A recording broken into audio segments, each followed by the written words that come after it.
Well, it's a very distinguished crowd. I'd like to welcome you all here this morning. Thanks for coming. Now, why don't you all come forward a bit if you're in the back rows here? Are you comfortable where you are?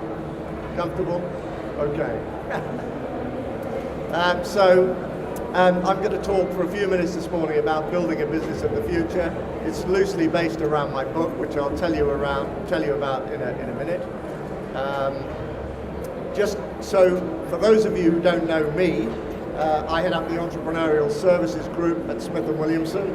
I've done various things in my life. Started off being an accountant, ran my own business, sold it, invested in a number of other businesses, and some successfully, I'm delighted to say. As usual, there are always some that aren't successful. I became a sales and marketing director for 5 years, which was a very interesting experience. And now, of course, I'm trying to help growth businesses achieve their dreams. And we do that at Smith & Williamson by working with owners and providing a whole array of commercial, financial, and taxation advice to those owners. Above all, as it says at the bottom, I'm quite an enthusiast. I can't help getting involved with stuff and getting excited about it. One example of that actually is that you may have heard of the Caterham Formula One team that got into trouble a month or two ago. Well, Smith & Williamson are the administrators of the Caterham Formula One team, and we have launched a crowdfunding campaign to get them to Abu Dhabi for the last race of the season. They have gone. I'm delighted to say we've been successful, and so far we've raised 1.9 million from 6,000 backers, or fans if you like, to get them there. So that's the sort of way we like to try and help our clients, by coming up with creative ideas. So in terms of the book, there it is, available for £10, £9.50 if you're kind, £8 if I have to sign it for you. But the book came out in 2011. It's really a guide from vision to exit, as it says. So how do you start a business, grow it, and either keep it or sell it? And I'm not going to cover anything about exit today, but my first question to anyone who's built a great business is, why would you want to sell the best business you'll ever own? And indeed, that's very topical at the moment, because there are all sorts of talks about scale-ups, not startups. This week, Global Entrepreneurship Week, Sherry Kutu, CBE, has launched a report called the Scale-Up Report, Scale Up Britain, and it is all about how we actually build businesses of scale, rather than finding entrepreneurs build businesses worth 5, 10, 15, 20 million and think, well, I've done my job now, I can go and live in the Cotswolds. And that does happen all too frequently in the UK.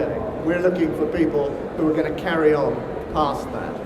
And to do that, of course, we need lots of skills, and that's what the Scale Up Report is about. And Steve Gilroy can help you with that, can't you, Steve? Put your hand up in the audience there. Steve runs Vistage, the Chief Executives Network. They run all sorts of groups that can help people grow these businesses.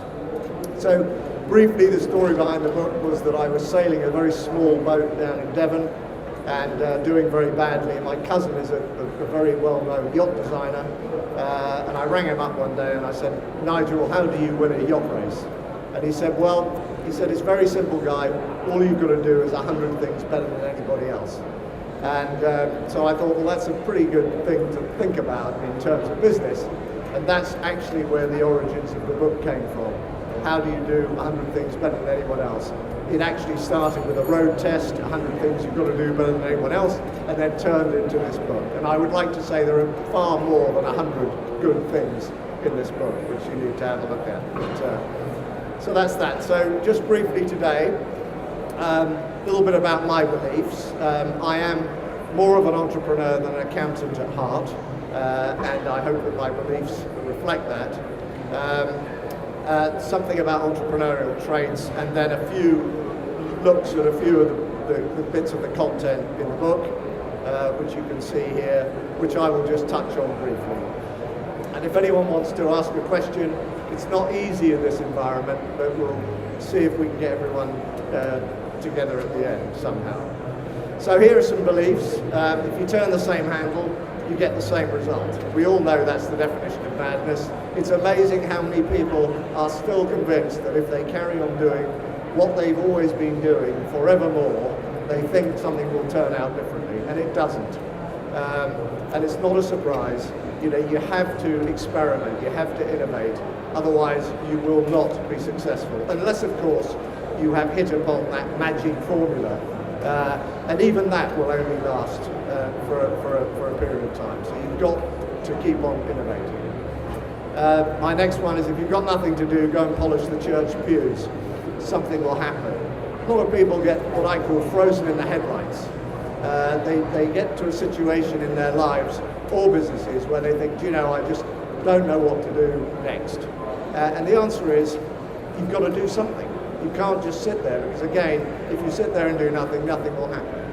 So getting out there and going and polishing the church pews, something will happen as a result. Bet on the future. Well, this talk is about building a business for the future. Obviously, we're not interested in building a legacy business that is already out of date and whose market is dwindling. So we have to think about what's happening in the world around us. And at the moment, we're being driven by things like globalization, technological innovation. We've got lots of challenges around talent. How do we get the right talent in our businesses? How do we raise finance for our business? So we need to think about innovative ways of actually overcoming the problems and taking advantage of the opportunities. And that means betting on the future. Who cares wins? Well, that's very much goes back to my background as a professional services provider. If you don't care, people know. And in my view, it's an absolute mantra for what I do. We have to care and do care a huge amount about our clients, and that's why you need that sort of passion and enthusiasm to get involved in what clients are doing. And I think it's true across business. If you don't care about your customers, they're going to find out and they're going to go somewhere else. And perhaps the most controversial of my mantras is the last one, which is, if it isn't broken, break it. And you probably know that that's not the normal way of looking at things. If it ain't broke, don't break it, I think is the way that a lot of people look at the world. My view is that's a positive statement. There's always a better way of doing things than the current method. So it's an opportunity to do things differently or better. So don't ever sort of get into that situation where inertia takes over and the status quo prevails. Innovation is key. So those are the mantras. For you guys, who runs a business? Who's in the audience who's running a business? Okay, we've got a few here. This really, can you see that? Yeah. Here's the A to Z of entrepreneurs. I mean, this should be like looking in a mirror, really. You should be able to identify a lot of traits that apply to you as an entrepreneur. And if they don't, if a lot of these, if on balance you're saying, oh God, I'm not like that, no, that doesn't apply to me, you're probably in the wrong business. You probably need to get a job, to be honest. So you do need to want to break things, and you do need to want to be very ambitious and very passionate. They're great words, and I used to know what xenodokial and xenomorphic meant when I wrote them. But I've completely forgotten. So if anyone wants to ask me a question about that, I haven't got a clue what the answer is. So there you are. That's honesty for you. So building a business of the future. Now this for you guys who are running a business, this may be obvious, but please bear with me, because I just want to remind you about things you may have forgotten, really. And that's really something that you need to think about. So what's your vision? Now, vision is something you need to start a business. And a lot of businesses start with some kind of vision which they forget about. I talk about companies that become the living dead. They actually don't know why they exist anymore. They're not quite sure why they started, but somehow or another they managed to scrape enough income to pay all the overheads of the people, collect the PAY and national insurance and VAT for the government and pay it over, and earn a small living along with that. So I don't think that's the way forward. I call that pushing water uphill. So you need to have some kind of vision that you really believe in. Big visions that we all wish we'd had. Well, Bill Gates, a computer on every desk. Henry Ford, a car for the masses. Jeff Bezos of Amazon, a store without walls. Stelios, his EasyJet, low-cost flights, whatever for the masses, etc. I mean, these are big visions which turned into great businesses. Now, unfortunately, we can't all have them. My vision is that I want to be the go-to firm, professional services firm for entrepreneurs in the UK. Well, that's a more achievable vision, provided I can saturate the UK with enough offices to have that local presence. But that's my vision. And in addition to vision, of course, how do you deliver the vision? You deliver the vision through having a strategy. And the strategy for me is that big picture that you paint around your vision that enables you to communicate to the market what it is you're doing. It's not what you necessarily do on a day-to-day basis, but it is what you stand for. It's who you know in that market, how you get to the center of it, and who you need to influence in order to be successful. So strategic issues are different from tactical issues. Tactical issues are attending conferences, giving speeches, holding other events, writing content, doing some Twitter when you have a moment to get to your business audience or whatever it may be. That's the tactical stuff, and that all falls into your business plan. So strategically, first of all, what is your vision, and how, and strategically, how are you going to achieve it? Is that possible? If it is, then you've got to start writing this business plan. And a business plan for me, a lot of people say, business plan should be 20 pages long, not 50 pages long. I don't care how long your business plan is. It can be 1 page long, as long as it clearly sets out the direction of travel, what you're going to do on a day-to-day basis, and of course looks after some very important areas such as how you're going to finance the business and how it's going to be managed. So these are really crucial issues to include in the business plan. Commerciality, of course, is a very important issue. If you've got a business model where all of the products or services you provide need to be effectively given away, i.e. you're unable to make a decent profit on them, then you're probably in the wrong business. So you have to look at things like business model of margin to figure out whether or not there's actually a real business that you can pursue.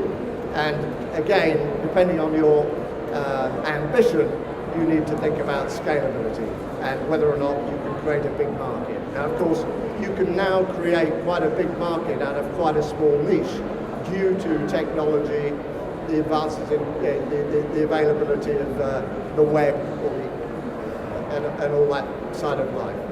And one thing that isn't on here, yes it is on here, jolly good, is you've got to be passionate about it, right? If you can't be passionate about your business, again, a bit like I said earlier, you should be thinking about doing something else. There's absolutely no point in spending your life being miserable trying to pursue a business that actually isn't going to go anywhere or that you don't care about.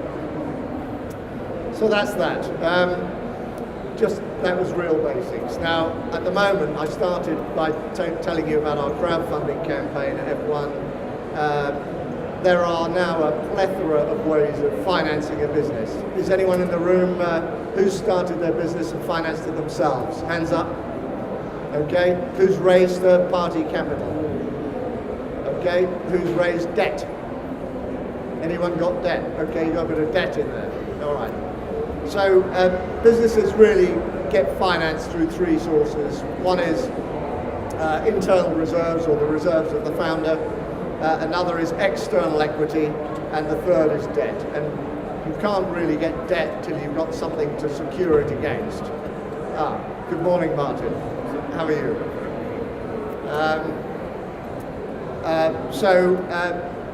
Very important, however, I mean, we know that there have been problems with the banks, and we know now that there are also all sorts of other fintech businesses out there that can help you raise funding for your business. Now, you may know who they are. I'm sure you've all heard of Funding Circle, which is one of them in the alternative financial space. Another is Market Invoice, where it's like an eBay for individual invoices, where you can sell invoices on a one-off basis. So there are lots of different ways of getting access to debt in the current market. And some people say, there's a shortage of money for companies. And I don't think that's necessarily true. I think there's plenty of money around for good businesses. The question is, does your business qualify as a good business? Is that what an external third party is going to think about your business? However, there is now a plethora of interest in equity. Equity, of course, is when you give a stake in your business to a third party. And we typically start doing that by offering shares to families and friends. We move on to more formal business angels. And there are lots and lots of tax reliefs available these days that can help you raise that money. So who's heard of the SEIS and the EIS scheme? Everybody, anyone used it? Yeah, useful? Very useful. Yeah, so these schemes operate to give investors either a 50% or a 30% discount on shares that they acquire in early stage or growing businesses. After a 3-year holding period, they can be tax-free. The exit can be tax-free, assuming you make a gain, of course, which is not as often as it might appear. And if you actually lose your money, you can get further tax relief. So these are really important things to know about raising money. It makes it much easier for an investor to invest, and it makes it much easier for a company to raise. However, we move on up the funding scale. We can go through venture capital providers for companies that will go through for fast growth, high risk, high growth businesses. We get to private equity, which is institutional investment in your business, where you have a solid business and you're looking for development capital. The problem with these kinds of investment are that I always say ownership determines outcomes. Once you've taken someone into your business and they're an owner in your business, you either have a moral or an actual responsibility to get them out again. And agreements with institutions, etc., are built around their requirement for a return and an exit. So you just need to be very careful that you know what you're getting into before you start.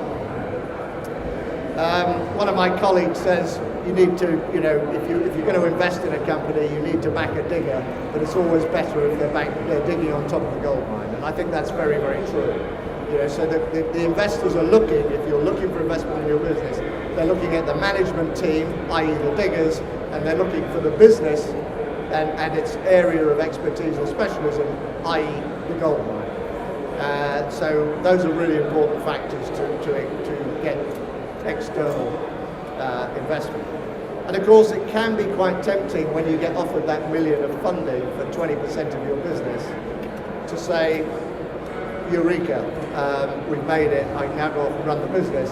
Unfortunately, that's when you need to get serious and find out what the terms and conditions are of that $1 million, because you could find that the terms and conditions operate so that at the end of the day, you're not as wealthy as you thought you were going to be when you started the business. The best example of that I have is a company that was started by two individuals. It was sold for $100 million, and they got, between them, $600 of the sale proceeds. So that was an institutionally funded company, which went wrong, and they ended up just getting a very, very small amount back. So in terms of running a business, you probably know the theory of artisans, heroes, meddlers, and strategists. My argument to you here today is that if you're going to run a big business, you need to learn to be a strategist. The artisan is the man who does, the hero is the man who does too much, and the meddler is the man who takes on some people because he's been doing too much but won't let them do their job. And it is a real struggle to get through that and get the right people on board to get to the end result. Because what you really need to be doing is a sort of helicopter approach, looking down on your business and having the business run around you by very capable management teams. And if you can't get to that, we probably end up with something called owner dependency, which can very much restrict the value of your business should you ever wish to sell it. Delegation, not abdication, so you can't just step away when you get sick of it or you lose your passion. I had a very interesting retail business. In 2003, they came to me and asked me what I thought they were worth, and we valued the company relatively informally and thought they were worth about 25 million, which was pretty good for the 3 shareholders involved. And they thought, you know, if only, they'd only been running the business for 25 years, and they said, well, if only we knew someone who was a real good retailer, if they could double the value of this business very, very quickly, and we could make 50 million, not 25.